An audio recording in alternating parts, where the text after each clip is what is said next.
తెలంగాణ అంతర్జాతీయ ఛాంపియన్షిప్ 2025కు హైదరాబాద్ నగరం వేదిక కానుంది.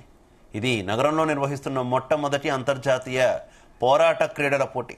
ఇంటర్నేషనల్ కంబాట్ ఫెడరేషన్తో కలిసి ప్రియా ఈవెంట్ అలాగే వైబ్ మీడియా గ్రూప్ ఈ పోటీలు నిర్వహిస్తోంది.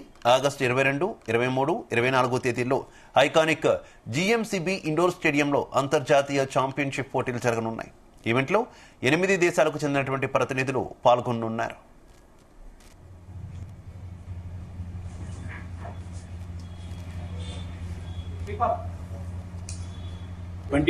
ని మనం కండక్ట్ చేస్తున్నాము గచ్చిబౌలి ఇండోర్ స్టేడియంలో అండి.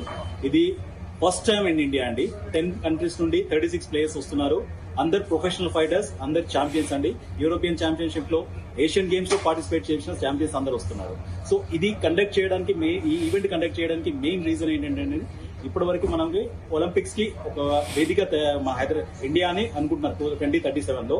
దాంట్లో మన సీఎం గారి విజన్ ఏంటంటే ఆ ఒలింపిక్స్ ని హైదరాబాద్ లో కండక్ట్ చేయాలనుకుంటున్నారు. సో దాంట్లో ఏంటంటే మనం ఈ 10 కంట్రీస్ ఇది ఫస్ట్ స్టార్ట్ మార్క్ అనమాట. సో 10 కంట్రీస్ మనం స్టార్ట్ చేస్తే మనం ఇంటర్నేషనల్ లెవెల్లో స్పోర్ట్స్ కండక్ట్ చేయొచ్చు. అలాగే ఇక్కడ క్లబ్ లెవెల్లో, రూట్ లెవెల్లో ఎవరైతే బాక్సర్స్ ఉన్నారో వాళ్ళకు కూడా ఎంకరేజ్మెంట్ ఉంటుంది. సో వాళ్ళు కూడా ఏంటంటే ఇంటర్నేషనల్ ప్లేయర్స్ తో రింగ్స్ పంచుకొని వాళ్ళ ఎక్స్పీరియన్స్ తో వాళ్ళు కూడా గ్రో అయ్యే ఛాన్స్ ఉంటుంది. సో అందుకే మన ఈవెంట్ ఏంటంటే హైదరాబాద్ లో చేస్తున్నాం. మెయిన్ గా హైదరాబాద్ నుండి ఫిమేల్ ప్లేయర్స్ కూడా తీసుకుంటున్నాము. సో టోటల్ గా 5 ప్లేయర్స్ ఇందులో పార్టిసిపేట్ చేస్తున్నారు హైదరాబాద్ లో. సో మనకి క్లబ్ లెవెల్లో, రూట్ లెవెల్లో ఉన్న బాక్సెస్ ని వాళ్ళకు ఒక ఇంటర్నేషనల్ ప్లాట్ఫామ్ మనం ఇవ్వబోతున్నాం.